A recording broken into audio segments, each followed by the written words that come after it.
Bilangan real, estimasi, dan logika ini masih bab 0, jadi belum masuk kalkulusnya, tapi lu harus pelajarin dan lu harus bisa, karena selain keluar di ujian bab 0 ini, walaupun ini belum masuk kalkulusnya, tapi kalkulus tuh ibarat bab lainnya tuh pengembangan dari bab sebelumnya, bab setelahnya itu pengembangan dari bab sebelumnya. Jadi kalau bab sebelumnya lu nggak bisa, terkesannya lu bakal sulit. Jadi misalnya lu nggak bisa bab 0 yang tentang sebagian besar belajar tentang fungsi, di bab tentang limit lu bakal kesulitan, karena limit itu ntar bakal limit dari banyak fungsi gitu kan. Terus misalnya lu nggak bisa limit, lu nggak ngerti sama sekali limit, lu bakal kesulitan di diferensial, karena diferensial itu adalah limit suatu fungsi gitu. Nah, jadi gitu. Oke, bilangan real.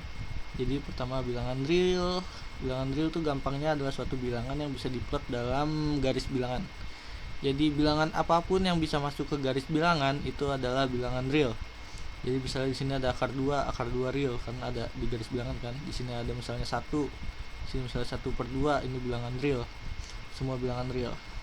Bilangan real itu ada dua, ada rasional dan irasional. Rasional dan irasional. Irasional tuh contohnya apa? Irasional tuh kayak akar 2. Dia nggak bisa dalam bentuk pengulangan dan nggak bisa di dalam bentuk A per B. Akar 2 A per berapa coba?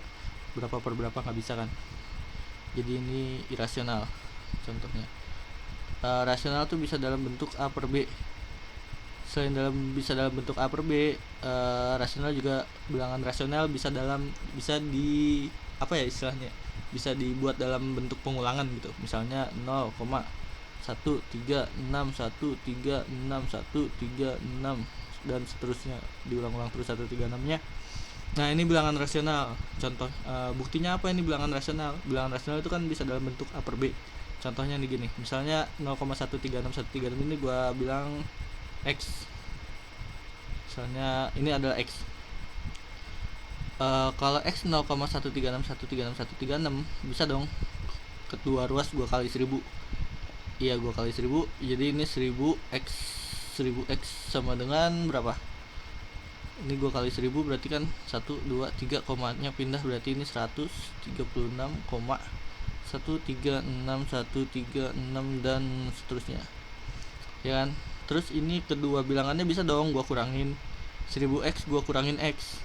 Ini gua 1000x gua kurangin x, 999x. Sama dengan berapa nih? Ini kan 136 diulang-ulang terus tak hingga, jadi 136 dan bawahnya juga dong x 0,136 juga diulang terus sampai tak hingga. Jadi kalau ini gua kurangin, ya jadinya ini habis. Ini habis, tinggal 136 kurang 0 136. Berarti x sama dengan 136 per 999.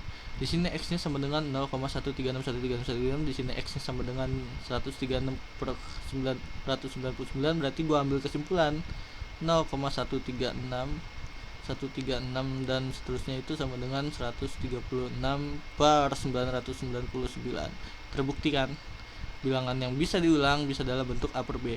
Dan di kalkulus nanti lu bakal ngurusin hal-hal pembuktian kayak gini. Oke. Tadi nyampe bilangan apa namanya? Bilangan rasional. Bilangan rasional sendiri terbagi lagi dari beberapa bilangan bulat. Dari SD, SMP, SMA lu udah tahu, gak usah gua jabarin banyak. Ya, dari min tak hingga sampai tak hingga.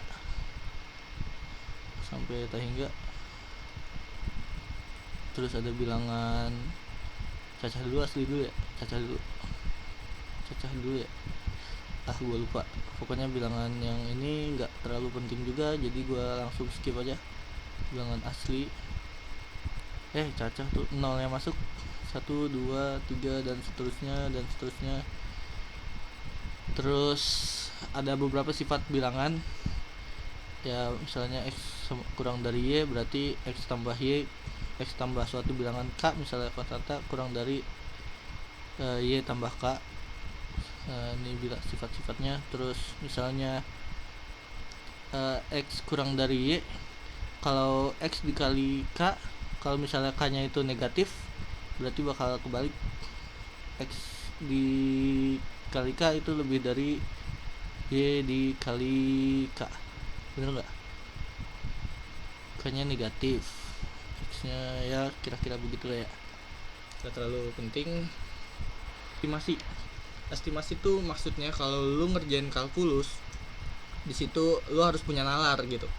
Kalau misalnya lu tahu, kalau misalnya lu disuruh nyari 120, lu tahu akar 121 itu sama dengan 11, berarti akar 120 itu mendekati.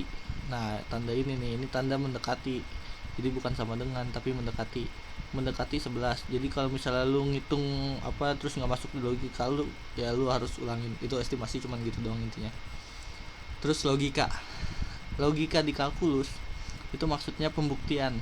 Jadi ntar di kalkulus lu bakalan belajar tentang banyak banget pembuktian yang sebenarnya logikanya rada berat, tapi intinya cuma satu. Misalnya gue punya A, di sini pernyataannya jika A maka B, buktikan jika A maka B. Terus lu ngebuktiinnya jika A maka B, maka jika B, pembuktiannya adalah jika B maka A. Kalau kalau hujan maka jalanan basah, apa buktinya? Buktinya kalau jalanan basah maka hujan. Belum tentu, bisa aja mak lu nyiram jalanan makanya basah kan, berarti ini salah. Jadi yang benar adalah jika tidak B maka tidak A. Ini pembuktian yang benar. Contohnya apa? Gua hapus dulu bentar. Contohnya apa? Misalnya dikasih soal, misal n kuadrat adalah suatu bilangan genap. Oke, n kuadrat genap. Suruh buktikan jika n kuadrat genap maka n juga bilangan genap. Nah, terus gimana cara ngebuktinya? Ingat, jika A maka B, jika A maka B. Jadi pembuktiannya adalah negasi B maka negasi A. Negasi A. Nah, maksudnya n kuadrat, jika n tidak genap maka n kuadrat tidak genap. Tidak genap itu kan berarti ganjil ya. Misalnya gue punya bilangan ganjil, di sini gue punya bilangan sembarang apa ya, huruf apa yang gue enak. Misalnya gue punya bilangan C deh, C itu bisa apa aja kan, bisa 9, bisa 8, bisa ganjil, bisa genap. Tapi di sini gue kali 2, bilangan apa aja yang gue kali 2 pasti jadi genap dong. Misalnya C9 gue kali 2 18 genap, 7 gue kali 2 14 genap, 8 gue kali 2 16 genap. Bilangan apapun gue kali 2 genap, ya enggak? Di sini kan sudah ngebuktinya jika n tidak genap, maksudnya n ganjil gitu ya, atau dalam tanda kurung di sini ganjil. Ini juga ganjil, n kuadrat ganjil. 2C pasti genap dong, dan bilangan ganjil adalah suatu bilangan genap yang gue tambah 1. Nah, ya enggak sih? Misalnya lu punya genap 8, 10, 12, 14, apapun bilangan genapnya lu tambah 1 pasti jadi ganjil dong, ya enggak? Di sini sudah ngebuktiin kalau suatu bilangan ganjil, kalau misalnya ini ganjil maka kuadratnya juga ganjil, bener nggak? Oke, 2C ganjil. Coba sekarang ini ganjil, sekarang gue buktiin n kuadratnya bakal ganjil juga nggak? Coba ini gue kuadratin, sama dengan apa? Sama dengan 4C kuadrat tambah 4C, bener nggak?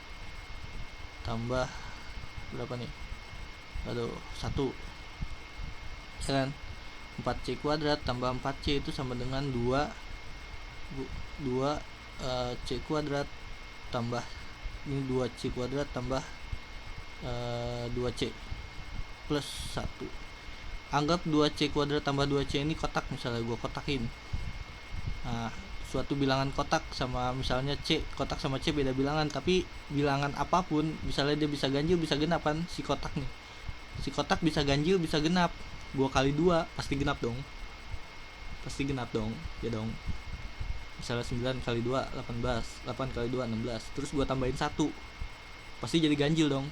Nah, berarti misalnya n ganjil kan 2C per 1 udah pasti ganjil, maka n kuadratnya juga pasti ganjil.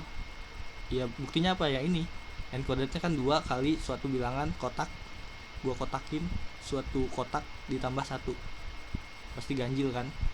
Nah, berarti ini ganjil juga, terbukti.